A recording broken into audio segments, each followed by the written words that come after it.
Lepo pozdravljeni v oddaji Dialogos. Slovenci kot narod imamo trenutno rodnost 1,62 otroka na žensko v rodni dobi, za ohranitev naroda pa bi potrebovali rodnost pri 2,1 otroka na žensko. Posledica tega dejstva je, da smo Slovenci skupaj z drugimi narodi Evrope na pragu izumrtja. V prihodnjih 100 letih naj bi se število Slovencev po projekcijah bistveno zmanjšalo. Demografske posledice pa se kažejo tudi na področju gospodarstva. Že danes se zaposlovalci soočajo s pomanjkanjem delovne sile, to pa se delno nadomešča z migracijami. Kaj le-te pomenijo tako za gospodarstvo kot za prihodnost naroda in kako se manko le-teh izkazuje v praksi, smo nedavno videli v Veliki Britaniji, kjer je kombinacija Brexita in epidemije privedla do pomanjkanja goriva in hrane v trgovinah, ker enostavno ni bilo ljudi, ki bi jo pripeljali do tja. Z menoj o demografiji se bosta danes pogovarjala naša gosta, dr. Matjaž Gams, vodja odseka za inteligentne sisteme na Inštitutu Jožef Štefan, in pa magister Peter Grabner, sekretar Obrtno-podjetniške zbornice Vič in podpredsednik Družinske pobude. Lepo pozdravljena v Dialogosu. Lep pozdrav. Lep pozdrav. Slovenci imamo vsako leto 10.000 otrok premalo, kot ocenjujejo nekateri strokovnjaki, pa vendar je družina po anketah najvišje ovrednotena vrednota med ljudmi, otroci pa pregovorno naše največje bogastvo. Zakaj jih torej ne želimo imeti več, gospod Gams? Ja, to je dokaj zapleteno vprašanje. Zdaj zaporedoma smo imeli že 14. konferenco o demografiji in ugotavljamo te projekcije, analize, sklope, odvisnosti. In tisto, kar takoj opaziš, kar je tudi trivialno izračunljivo, recimo na nivoju osnovne šole, da je z 2,1 trajnostna rodnost, se pravi število ljudi in naraščanja upada. Če imaš manj, upada in to eksponentno, to je pomembna lastnost. Se pravi, na leto ne pade veliko, ampak potem z leti se pa to nabira. In še drug problem je, ker je pač tako dolg zamik med eno in drugo generacijo, čez 30 let ljudje sploh ne opazijo tega. Vendar je proces eksponenten, tako kot je recimo infekcije korone. Po drugi strani je pa možnost seveda, da je število rojstev več kot 2,1 in potem gre pa eksponentno navzgor. In ker je grozila nevarnost, da se bo število ljudi na svetu preveč povečalo, se je začelo uveljavljati to miselnost na razne načine in na razne ukrepe. In to se precej dobro ve, s katerimi ukrepi se je to počelo, in rast svetovna se je lepo ustavila. Vendar so pa te isti ukrepi in pa ta ista miselnost, ki je na nivoju sveta nekako smotrna, dobra, ne pozitivna, ne moramo prenaseliti planeta, ampak navznotraj, posebej na manjše narode, pa seveda to pomeni izumrtje. Poglejte, Hrvaška ima v 30 letih 600.000 prebivalcev manj, 600.000 prebivalcev manj, se pravi za 2 Ljubljani, pa za mogoče še en Maribor zraven. Pri nas je isti, oziroma podobno velik izpad procentualno, samo tega se ne vidi, zato ker imamo toliko migracije. Migracija je več kot pokrila tisti minus in na videz je situacija super, ampak v resnici to povzroča velike strukturne, globalne, interne probleme in do zdaj ni nobena država, ki je imela rodnost manj kot 2,1, noben narod, ki je imel rodnost manjša kot 2,1, ni uspel dvigniti nazaj na 2,1 ali več. Se pravi, proces gre samo, trenutno v vseh državah po svetu gre samo v eno smer. Zakaj ne več otrok?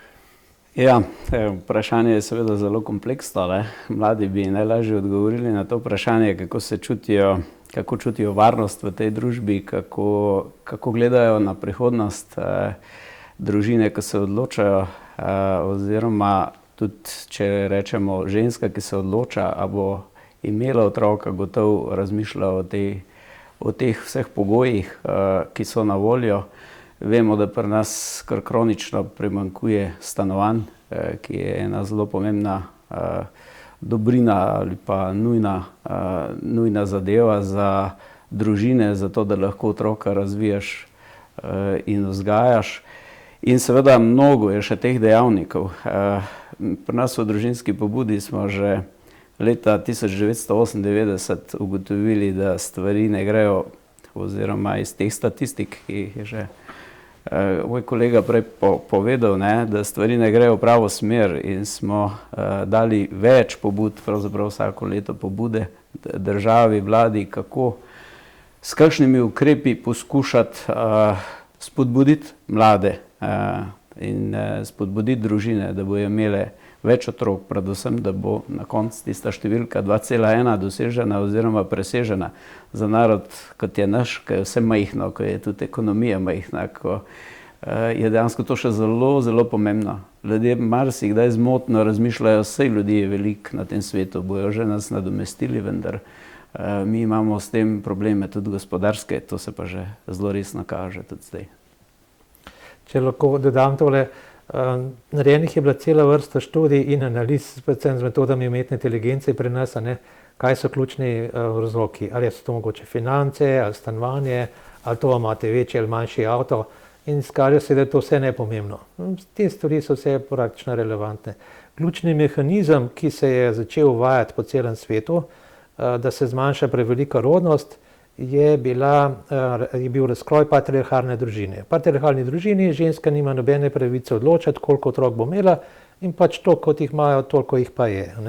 Ko se te stvari začnejo spreminjati, ko ima ženska pravico reči, ne, zdaj pa nisem za to iz takega drugačnega razloga, takoj rodnost izjemno pade. Se pravi, čim ti daš te možnosti soodločanja, kar je pa seveda edino pravilnost človeškega in drugega stališča. Na ta način začneš ustavljati preveliko rast. Ampak ko pa potem gre to v drugi ekstrem in ko so ženske prebremenjene, morajo delati kariero, cel dan v službi, enostavno nimajo fizičnih zmožnosti, da bi potem lahko še skrbeli v družbi oziroma v družini za otroke in tako naprej. Skratka, okolica jih pritisne k temu, da ne morejo imeti 2 ali pa 3 kariere naenkrat, in potem oziroma običajno žrtvujejo kariero v družini, kariero otroštva. Zagotovo se strinjam z vami, je pa res, da pravzaprav vse države čisto enakem tudi nismo, nekatere so nekoliko boljše. Če se primerjamo z evropskimi državami, ki so nam najbližje, pa nekako po nekem ekonomskem statusu in vseh in tudi razmišljanja zelo podobne. Tako da očitno neke razlike tukaj so, in te razlike, ki so, bi bilo potrebno dobro proučiti in ugotoviti, kje so zdaj tisti psihološki in vsi ostali dejavniki in morda tudi materialni. Gotovo je to en splet različnih vplivov, ki pravzaprav na koncu družina vplivajo na odločitev družine, na število otrok. Jaz moram reči, da lahko tudi iz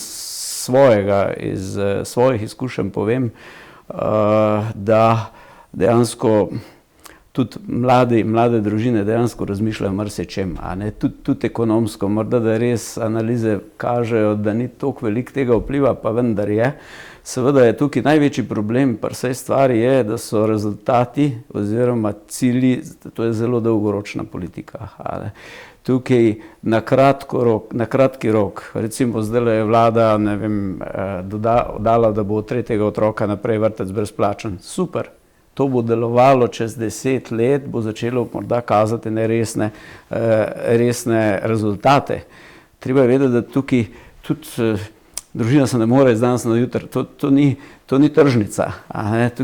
Tukaj gre za cel kupenih priprav in moraš biti v neki pravi dobi in tako naprej, da se potem pride do rezultata. In največji problem vseh politik, družinskih politik je ta, da se preveč kratkoročni cilji izvajajo oziroma prevečkrat nihajo te stvari. Pride ena vlada, nekaj da, druga vlada nekaj vzame, da nekaj drugega, zato ker poskuša biti všečna na drug način, da ja ne bi slučajno izgledalo, da preveč ponavlja. In rezultat vsega tega je zmeda. Rezultat vsega tega je zmeda, ker ni neke nacionalne politike, družinske politike, ki bi bila splošno sprejemljiva. To so to nagajanje, zato ko je nekdo nekaj predlagal, drug mora biti a priori proti. So to nagajanje v bistvu na koncu prenese do škode. Škode na tem področju, da je rodnost manjša, zato ker ljudje se počutijo negotovi in če se počutijo negotovi, zagotovo ne bodo preveč tvegali na tem področju, ker vemo, da pač, veste, imeti otroka pomeni 20, 25, celo več let odločitev za drug način življenja. To ni stvar, ki bi se jo spremenili v parih tednih ali mesecih, ampak dejansko gre za eno tako globalno odločitev in povsem razumljivo je, da tukaj prihaja do vseh teh posledic, ki ste jih že prej nakazali. Ampak mislim, da če bi bila družinska politika in večja rodnost dejansko skupni cilj v Sloveniji, vseh politik, levih, desnih, onih drugih, ne, potem bi tudi nekaj dosegli. Ne. Ker pa to ni, vidimo vsak dan, da ni, da se tukaj je preveč preigravanja, pa ljudje v tem smislu pač tudi tiste male, kratkoročne rešitve pravzaprav ne kažejo dovolj hiter rezultatov, da bi jih lahko sploh resno zmerili. Je možno v nepatriarhalni družbi, se pravi v družbi, kjer je ženska svobodna in se sama recimo lahko odloča glede temeljnih stvari, kljub temu doseči rodnost na nekem nivoju obstoja naroda oziroma obstoja človeštva, oziroma ali nakazujete mogoče s tem, da če bi nekoč cel svet postal svoboden, da bomo ljudje v par generacijah izumrli? Zdaj, patriarhalna družina, ne, je tisto ključno okolje, v kateri imate veliko število otrok, in če hočete zmanjšati število otrok, je to eden izmed 10 najpomembnejših atributov. Zdaj, ne moramo govoriti, kjerih 10 je za, pa kjerih 10 je proti, ker ni časa pomornosti, pa zbereš pač enega, 2 ali 3, ne. Ampak mislim, da ima stroka kar dobre analize oziroma odgovore, da vemo, kaj pomaga, kaj ne, vemo, kaj ne pomaga, kaj ja pomaga, kaj ne.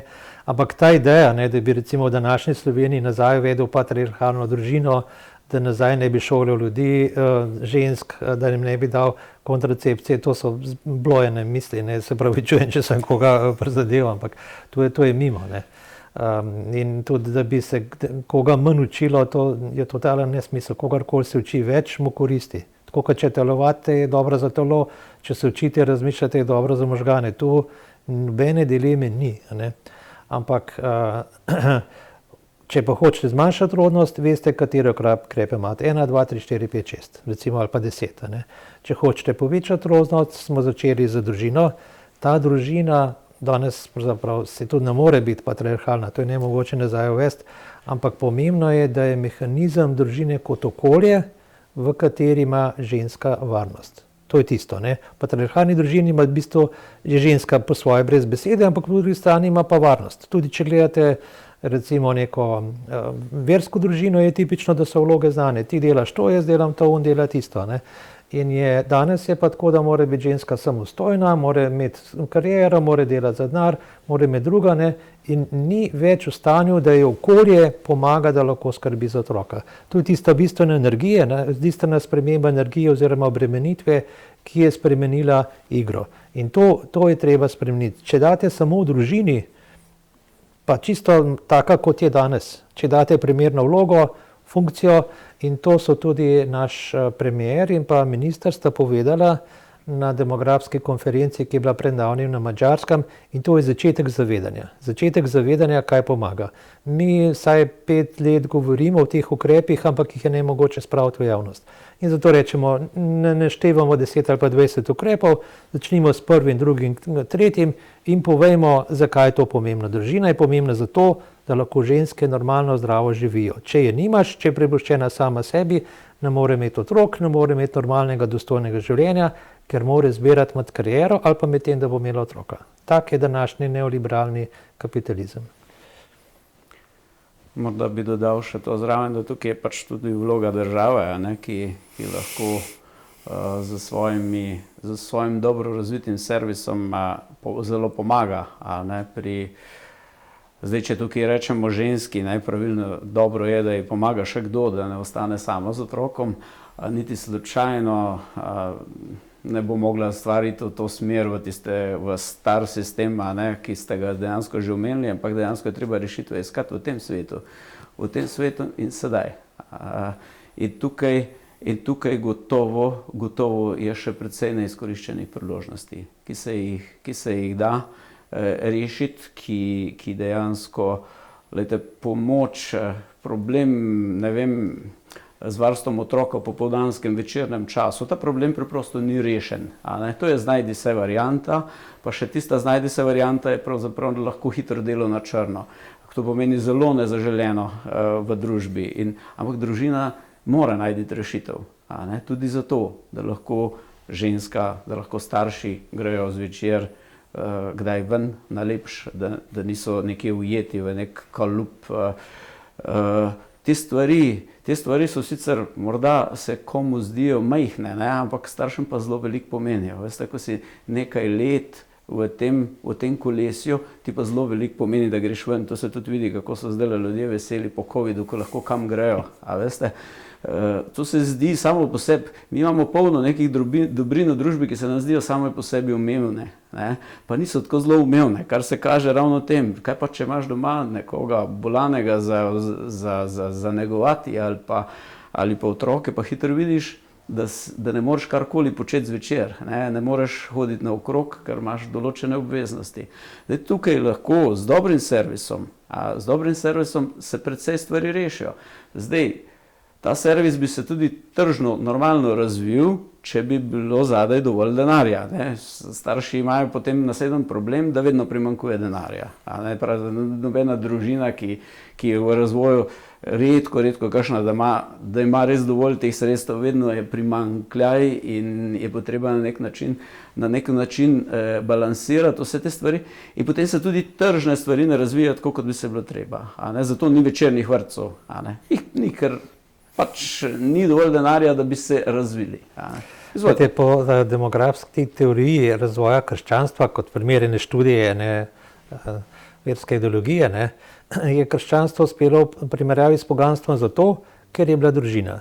Ker moški ni več lahko šel, kadar je hotel, ampak je moral stati pri ženi in je žena imela v bistvu od vere zagotovljeno pogodbo, da je mož ne bo zbežal, ampak da bo moral skrbeti za otroke. In zaradi tega, te malenkosti samega ukrepa, je krščanstvo se potem razširilo, seveda je imelo tudi nek svoj ideološki naboj, ampak z demografskega stališča to trdi tuja literatura in jaz mislim, da kar nekaj na tem drži. Se pravi, ko vi gledate družino, to ne gre samo za en koncept, to je to, ko ste rekli, ali je recimo zraven še neka babica, ki pomaga, recimo, tudi to je širša družina, ali celo to okolje funkcionira, ali je vse to usmerjeno, takrat, ko si skupaj z družini, je to neko kvalitetno, tako imenovano angleško prime time, ali si ga lahko privoščiš itd. In te stvari so se v moderni družini namenoma pokvarile, po mojem mnenju, zato, da so šle v smeri zmanjšanja rodnosti. Se pravi, ti ukrepi, o katerih se govori, zakaj recimo lahko narediš to, pa uno, pa tretjo, 10 ukrepov, recimo, ki zadevajo družino, po mojem mnenju je šlo v zadje za sistemsko predelavo, koga ne vemo, ampak za sistemsko predelavo in destrukcijo normalnega mehanizma družine, zato, da ženske ne bi mogle normalno živeti svoje družinsko življenje z otroci. In to funkcionira. Otrok je dejansko bistveno manj, kot ste tudi sami opazili. Jaz bi rad rekel, da nekako neke teorije zarote tukaj sam osebno niti ne verjamem toliko, dejansko se vidi v tem tržnem sistemu, vsem tem boju za preživetje na nek način.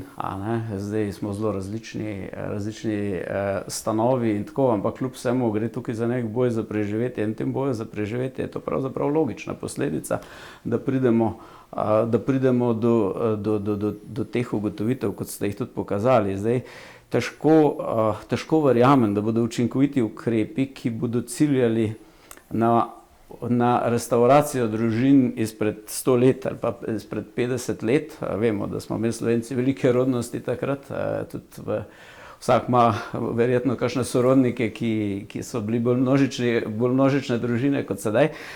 Dvomim, da bi uspelo razmišljati nazaj. Jaz bi raje tukaj v tem smislu razmišljal naprej in iskal nove rešitve.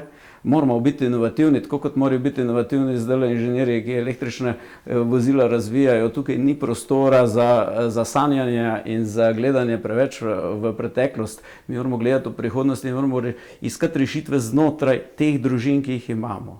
Tudi če so enostarševske. Povsod moramo najti priložnosti in te priložnosti moramo izkoristiti. Če jih bomo izkoristili vsako priložnost, zagotovo bomo dvignili nekaj procentov, vse ne rabimo 300% dvigniti. Vsak kamenček v tem mozaiku bo pokazal našemu narodu večjo možnost preživetja. 30% moramo zvigati, ne? Ampak v resnici je precej več, ker imamo manjko, ker vsako leto je 10,000 otrok premalo. Ne? Tlej nihče ne govori, da bi šel kdo nazaj, pa reč to ni možno, ne? Teoretično, ne praktično. Ne? Ampak te rešitve, kot so, še enkrat bom povedal, ne? Od tistih 10 ukrepov, ki jih stroka pokaže, je prvo to, ali jim lahko ženska dela neke normalno kariero in ima zraven še otroka. In v sedanjem sistemu, pa kakorkoli pogleda, z katerega razloga, je danes to onemogočeno. Ali če gledate kariero, so tako visoko postavljene stopničke, da če ne delaš praktično cel dan, ne moreš res visoke kariere narediti. Vse recimo znanosti tako. Če res ne delaš intenzivno in dokler ne bomo sprostili ženskega dela populacije, tistega rodnega dela populacije, da bo imela pomoč ali moža ali sorodnika ali neki socialne pomoči, da bo lahko normalno upravljala obe funkciji, to ne bo funkcioniralo. Ne glede na to, kaj govorimo in razmišljamo. To je za začetek in če tega ne rešimo, ne bomo naprej. To so ugotovili tudi drugi, tudi na tem Evropskem kongresu o družini so to ugotovili in zelo pomembno je, da so to se strinjali tudi slovenski predstavniki. Se pravi, treba je mehanizem družine, moderne družine, ta družina bo iz sedanje še bolj moderna, še bolj napredna, ampak bo ženski omogočila, da bo imela normalno življenje. Če pogledate ankete, so ženske danes bolj nezadovoljne kot pred 30 leti, zato ker imajo slabše pogoje življenja, ampak ne zato, da ne bi imele pravice glasovanja ali kaj takega. Zato, ker se v njih pričakuje nemogoče, da delajo več stvari naenkrat. Hvala. Morda bi samo to dodal, da poznam primere iz našega življenja, ki se je delalo eno in drugo, ko je imela ženska 3-4 otroke in hkrati tudi kar lepo kariero, poslovno kariero, tako da to neizvedljivo ni, seveda to ne govorimo o nekih množičnih primerih, ampak izvedljivo je v tem smislu, je potrebno tukaj razmišljati tudi to o tem hibridnem, ker jaz iskreno verjamem, da je veliko žensk, ki si želijo delati oboje, ki si želijo imeti kariero, dovolj lepo kariero in hkrati želijo biti tudi mame in dajmo jim nekako pomagati, da bodo lahko oboje, če želijo, tiste, ki želijo morda se bolj posvetiti družinskemu življenju, pa tudi. Sej, debata je zanimiva, ker imamo malo nasprotno mnenje, samo še tole, pa ne bi se smel nagajati naprej. Poglejte, čisto nekaj konkretnih primerov. Recimo, da se odločite, da boste delali doktorat po magisteriju. Trenutno nimate nobene pravne osnove. Ženska nima nobene pravne osnove, nobenega pravnega varstva za to, da se loti materinstva. In 4. leto sem že v državnem svetu in vlagam na vse mogoče inštance, da bi se to spremenilo in morda se bo spremenilo zdaj po 4 letih vlaganja. Zato, ker nihče ne čuti, nihče ne razume, kako je to pomembno. Ali pa ena stvar, kjer pa smo bili uspešni, recimo ženske med materinstvom, takrat, ko imajo porodniško 1 leto, ko imate relekcijo recimo na 4 leta, se pogleda, kaj bo 4 leta narejeno in ženska ima 1 leto minusa, zato ker je pa na porodniški. Enostavno ne more doseči pogojev.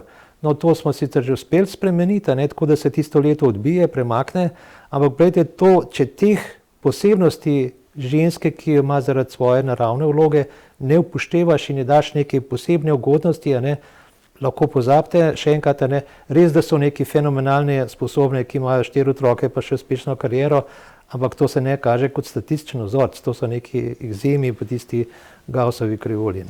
Hvala lepa. Ti problemi so znani pravzaprav že kar nekaj časa, že več let, več desetletij se kaže ta problem demografske zime, pa vendarle se zdi, da politika ne državna, ne evropska ne daje temu posebne pozornosti. Zakaj? Zakaj se ne zavedamo tega, celo, kot pravite, je delno načrtno mogoče ta rodnost upadla? Zakaj se ne dela načrtno v drugo smer? Torej, načrtno se je delalo v to smer, da rodnost upada in še zdaj, posebej v Afriki, je ekstremno visoka. Veliko držav ima rodnost 5. Z rodnostjo 5 bi v 40 generacijah prišel na 1 kilogram zemlje en človek. To je nora, ampak eksponentna rast je nora, zato je to treba ustaviti.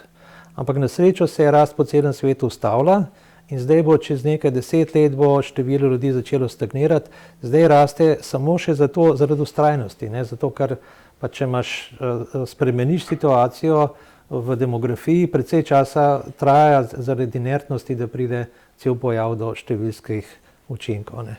To se pravi, trenutno se situacija umirja, če vprašate recimo Elona Muska, ki je najboljših tehnoloških genijev na svetu, ne, on pove, da je demografija zdaj prišla v nevarnost, v drugo nevarnost, da se je to razmerje rast otroka, ne, glede na celo populacijo, tako spremenilo, da bo treba doseči saj nekje, da se bo začela nazaj dvigovati v tem delu sveta, ki ima nizko rodnost. Če ne, bo pa celotna človeška populacija postala ostarela, starikava, anemična in bo ogrožena na drug način. Eksponentna rast je taka, gre hitro gor ali pa hitro dol. Zdaj, pri demografiji to nekaj časa traja, ker je nek ta razpolovni faktor. Ne. Ampak vseeno je taka ali pa taka. Ne. In zdaj, ko smo nehali rast, se bo zadeva zdaj lepo ustavila, ampak zdaj bo pa začela dol parati, ker je rodnost šla že dol. Ne. In če tega ne bomo znali pravilno zbalansirati, bo kriza. Kitajska to dela tako, da ima nekaj časa za predpisano rodnost 1, nekaj časa pa 3, in bo lovila tisto črto 2,1. Oni to lahko delajo, ker so pač drugače funkcionirajo, kar ima pa tudi svoje slabe lastnosti. Ampak kar se tiče demografije, je to rešitev. Pri nas lahko vplivaš na to z raznimi mehanizmi, z raznimi televizijskimi oddajami, s prepričevanjem in tako naprej. In to se dela preko teh mehanizmov. To ni teorija zarote. To lahko pogledate, kdo in zakaj to počne, in je to, jaz mislim, da je to treba narediti. Treba je bilo svetovno rast ustaviti. Ampak problem je v tem, da smo pa Slovenci in pa manjši narodi smo pa kolateralna škoda, kot da to nobenega ne briga. Ker smo pa mi Slovenci, smo pa lahko malce bolj pametni in se zavedamo, kaj se dogaja. Ja, družinska politika je v domeni nacionalnih držav, tudi v Evropski uniji, pa bi včasih raje videli, da bi bila morda bolj poenotena, čeprav so večji narodi čist morda pred malo drugačnimi izzivi, kot smo mi. Jaz bom rekel, da sodelujem tudi v konfederaciji evropskih družinskih organizacij COFASE v Bruslju in imam pogled tudi z te strani, kako pravzaprav gledamo na družinsko politiko. Eno zelo dolgo obdobje družinske politike kot socialne politike je za nami, in tu se kaže, dejansko je manj tega, bom rekel, dolgoročnih ciljev, več je tistega krpanja nekih problemov družin, in da je to res, se kaže tudi v tem, da še ta trenutek je vse pravzaprav ciljano v child compass, to pa govorimo o otroku, o njegovemu, bom rekel, dobremu bivanju, ne toliko v družinah, vemo pa, da otrok se ne odloča, da bo imel še več otrok. O tem, koliko otrok bo imele, se odločajo družine oziroma ženske. Tako da tukaj je ves fokus, ki ga zdaj ta trenutek imajo v Evropski komisiji na child, ves ta fokus pravzaprav je še vedno socialna politika, kjer krpamo neke stvari, da bi bilo potem lažje, ampak kljub vsemu bo morala v to politiko, družinsko politiko priti tudi družina, zato se imenuje družinska politika. In tukaj je eno nerazumevanje, ne samo pri nas, tudi naokrog, ali pa morda preveč razmišljanja, da je otrok luksuz, tako kot neka materialna stvar. To se je zelo razpaslo med ljudmi in seveda to za družbo ne pomeni nič dobrega, za posameznik pa lahko tudi tako razmišlja. Reče, on ima pa 3 otroke, to mora biti pa zelo bogati, da si lahko to prvošijo. To slišim vsak dan, tudi pri nas. Ampak naša družba pa vemo, da bi potrebovala, tudi če niso zelo bogati, da imajo 3 otroke družine. To pomeni, mi moramo le kljub vsemu tukaj noter iskati, se pravzaprav nismo mi danes na nasprotnih bregovih, in tukaj moramo iskati točno to, iskati rešitve znotraj življenja, ki ga ta trenutek živimo. Ne sanjati, da bomo spremenili življenje naših državljanov, ki ga ne bomo, vsaj na hitro ne, počasi se itak spreminja tehnika in ves razvoj spreminja, ampak v vsakem trenutku moramo imeti odgovor za družino.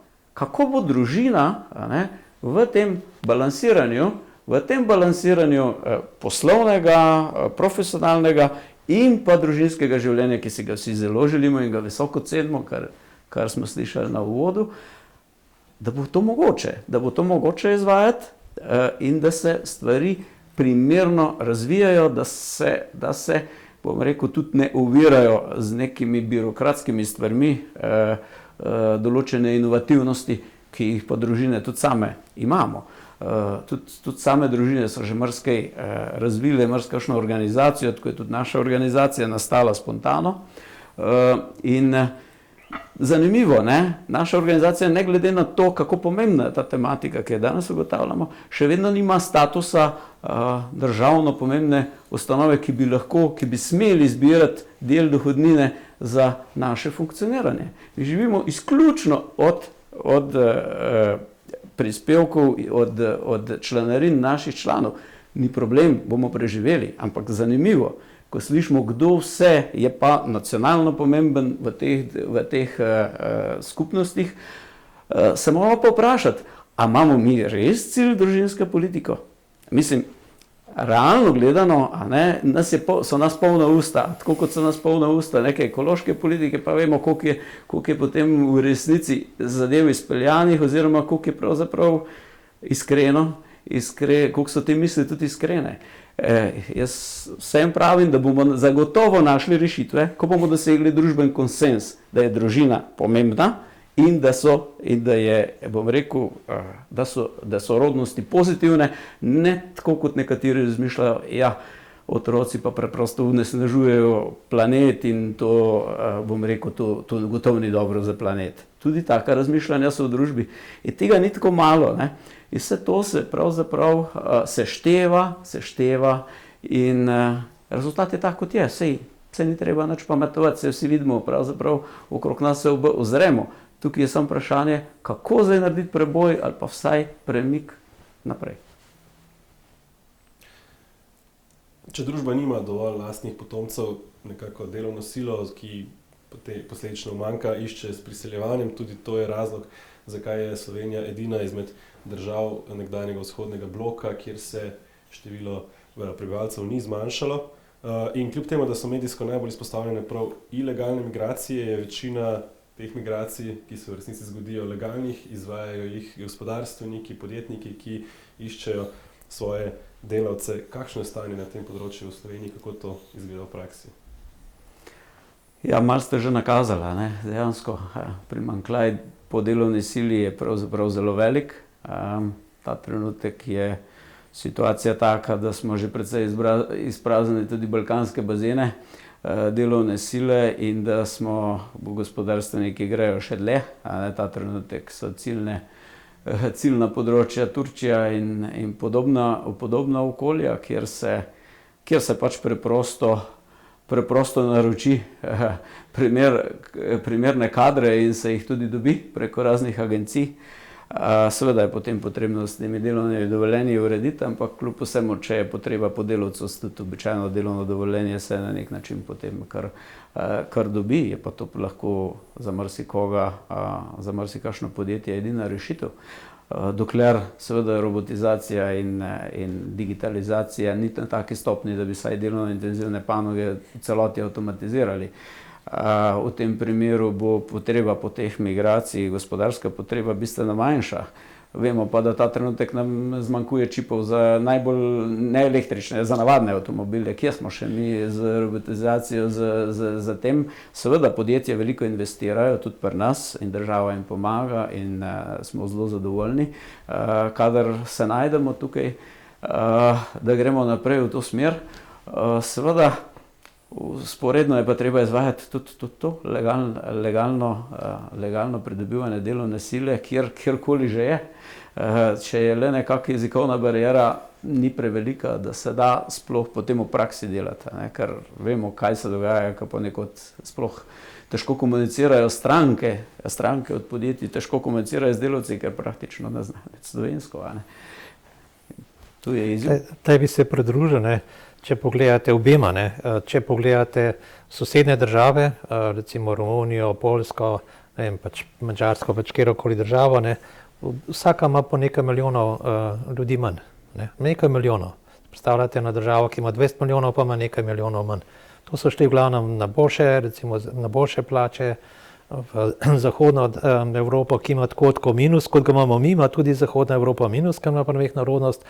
Ampak oni vejo, da je bolje, da dobiš nekoga iz Srednje Evrope, ki bo nekako že bolj lažje se ugradil noter, ne, mi dobimo pa nekoga iz, recimo, zdaj ne bom rekel, recimo nekje iz Azije, neke čudne države, ne, in so potem pa včasih problemi res gromozanski.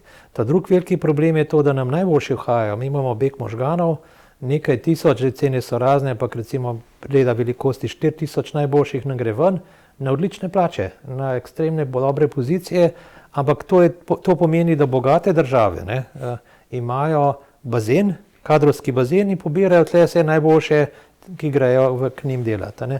Nam postanejo seveda še vedno, recimo polovica ali pa 3/4 dobrih ljudi nam ostane, s tem, da dobimo potem pa drugi ljudi pa še od drugot, nekateri so tudi izredno kvalitetni, ampak povprečje niti slučajno ni primerljivo s tistem, kar gre ven. En človek stane 200 000 ali pa še več, a ne tam reda velikosti evrov, in s tem, ko dobimo nekoga, ne, ki sicer nadomesti to izgubo, ker njegova vzgoja nič ni stala, a ne, ampak kot delavec ne bo prinesel tistega, se pravi povprečni imigrant prinese bistveno manj, kot pa je bi tisti, ki je šel na najboljšo plačo v te najbolj bogate države. In zaradi tega nam kadrovska politika prinaša ogromno škodo, na recimo 100 milijonov letno. Kar začunite, 200 000 krat 1000, ne, je 200 milijonov. Ampak pol morate odšteti, ne, tisto razliko od tistih novih, ki pridejo, ki vseeno delno pokrijejo pomanjkanje delovne sile, ampak vseeno se pogovarjamo o škodi, ki jo imamo pri kadrovski politiki tega ranga. Recept je zelo enostaven, a ne, mi rečemo, ja, se ne moramo nič, kar naj grejo najboljši ven, poljubno število, čim več, tem bolje. Ni res, to neko število je prav, da gre, ampak ko je pa ta številka presežena, ima pa država vse mehanizme na voljo, da tako ali pa drugače to prepreči z raznimi mehanizmi, ki so čisto povsem legalni. Samo moraš se odločiti. In podobno je pri migraciji, če postaviš tenksto tako visoko in rečeš, prostite, vas pa ne potrebujemo, hvala lepa, stanite nazaj, vi ste pa dobri, pa pridite k nam, ko boste dignili kvaliteto življenja. In dejansko imamo s tako nizko rodnostjo, smo stali brez izbire. Mi moramo dobiti kadre od zunaj, ampak važno je, da pridejo k nam dobri, kvalitetni kadri, ki se vživijo k nam, a ne. Že sam to recimo, da ne zna govoriti, pa pride k zdravniku, je takoj ena komplikacija, ki podaljša pregled recimo za polovico. Zdaj pa pogledajte, koliko dolge so čakalne vrste, čisto taka nedolžna stvar, a ne. Koliko to negativnih posledic potegne za sabo. Tako da bi se absolutno strinjal z vsem, kar ste tle rekli, in tle je pametna država, seveda najprej treba to spoznanje imeti. Tako kot pri družini, demografiji, prva točka je, da ljudem to poveš. In ko začneš to govoriti, a ne, tukaj se mi zdi, da se strinjamo, ko pa to v nekem drugem okolju poveš, si pa kritiziran, napadan, vse mogoče slišiš, a ne, politični zanesenjak, fantazist in tako naprej, a ne, zato ker je miselnost ljudi tako zastarela in zgrešena. Ljudje, recimo odnosa, to, kar mi tle govorimo, ne, dobršen del populacije tega ne razume in zavrača. Zdaj, zakaj spet bi lahko spet ugibali, a ne, ampak tako je. Tako, vsi vemo, da je narobe in nam slabša življenje, nam slabša kvaliteto življenja in bo na dolgo rundo prineslo izumrtje slovenskega naroda. Omenili ste že finančno recimo ceno za družbo, kakšna je pa družbena cena recimo tega nadomeščanja lastne rodnosti z migranti? Pravzaprav smo na to vprašanje že kar nekaj tudi mimogrede odgovorili, ne. Seveda so polno je nekih težav, prej smo slišali jezikovna bariera in vse te stvari, to pravzaprav vpliva tudi na kvaliteto življenja ljudi, ki so domorodci, ki so tukaj od prej, a ne, tako da težko je reči, da se nas to ne tiče, da se kogarkoli to ne tiče. To se tiče nas vseh, a ne, in seveda mi vsi z svojim mnenjem, z svojim načinom, z vplivanjem na naše politike v končni fazi tudi vplivamo na to, kako bo. Nekateri pač razmišljajo, da če bi naredili visok zid, a ne, da potem bi pa to rešili, pa seveda vemo, da ne bi to rešili, a ne. Skozi vso zgodovino človeštva so migracije potekale, a ne. Zdaj, ena stvar je, da potekajo legalno, ena da nelegalno, ki je absolutno nesprejemljivo. Ampak kljub vsemu, če bomo našli rešitev sami zase, če bomo našli rešitev za naše družine, ženske, za dvig rodnosti, potem niti ne bo prostora, da bi se tako nekdo infiltriral v našo družbo. Če pa mi puščamo dejansko toliko in toliko prostora odprtega, pač seveda temu primerno jih še več pride. Ampak kljub vsemu to ni nujno, da je vedno negativno. Seveda morda nas zdaj to čisto preprosto rešuje. Če nas z gospodarskega vidika nekaj reši, da dobimo neke delavce od drugot, je to za nas, ta trenutek za našo blaginjo pozitivno. Seveda bo kdo rekel, ja, kaj pa vse ostale stvari, pa potem nekdo pride za vsemi temi, dejansko pride za njimi družina, težko se tako, bom rekel, uživijo v to družbo, da ne bi potem še svoje prijatelje poskušali in tako naprej. Ampak tako pač je, mi smo dejansko tako zastavili in v primeru, dokler nimamo večje rodnosti, je težko kaj drugega pričakovati kot to, kar se dogaja. Bi skočil, recimo, da bi na Japonskem zgradili zid okrog, da ne bi noben smel odpriti. V tem primeru bi do leta 3000 izumrli vsi Japonci. Niti enega ne bi bilo več, mogoče še kje izven Japonske, ampak recimo govorimo o Japonski kot otoku, domicilni populaciji, niti enega Japonca ne bi bilo več s to rodnostjo. To spet lahko zračunaš z osnovno šolsko matematiko. Ko prihajajo te ljudje noter, dodatno, zaradi tega se številčnost lahko popravi. Ampak vendarle, če je to tempo primeren, je to normalen pojav, če je pa ta tempo prevelik in imaš premehno rodnost, pa ta genetska podskupina, recimo japonska genetska podskupina, izumre.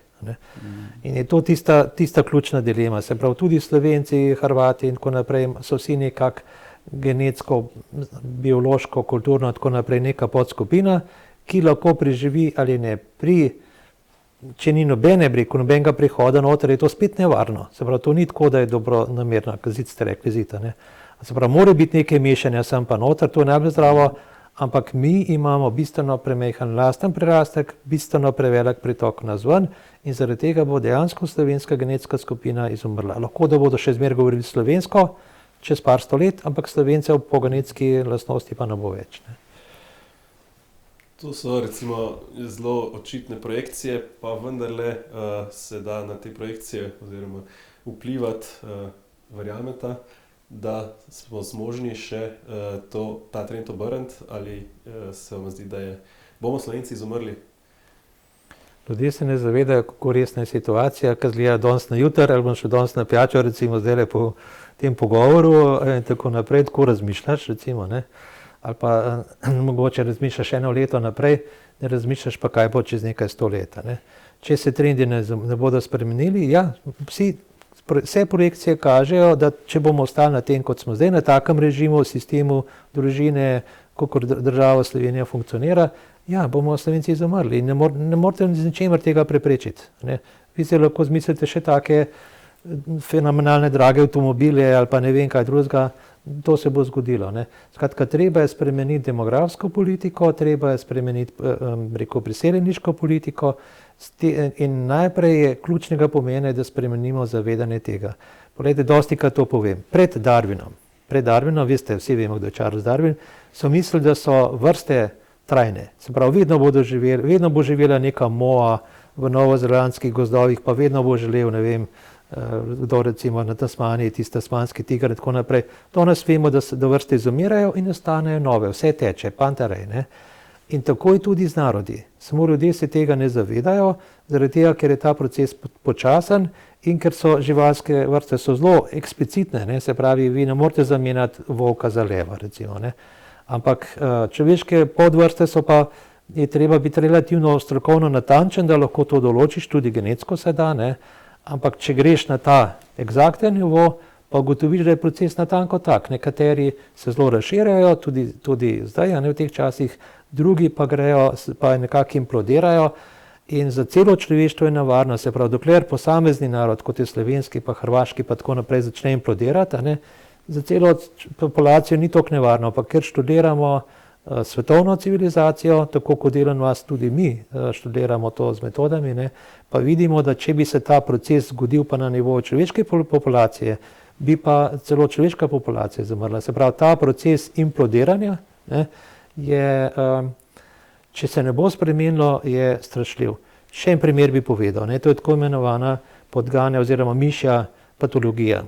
date miši v tako veliko sobo, kot je tole, in date poljubno mnogo hrane, vode in tako dalje, začnete s 100 mišimi in število miši gre gor. Tam do 3000 je vse po standardu, tam malo manj pred 2000, 2500 začne iti malo gor dol in potem pade nazaj na nič. In vzameš zadnjih 100 miši ven in daš v novo sobo in te 100 miši umre. Se pravi, to je tako znan proces z imenom mišja patologija, lahko pogledate po spletu. Ne.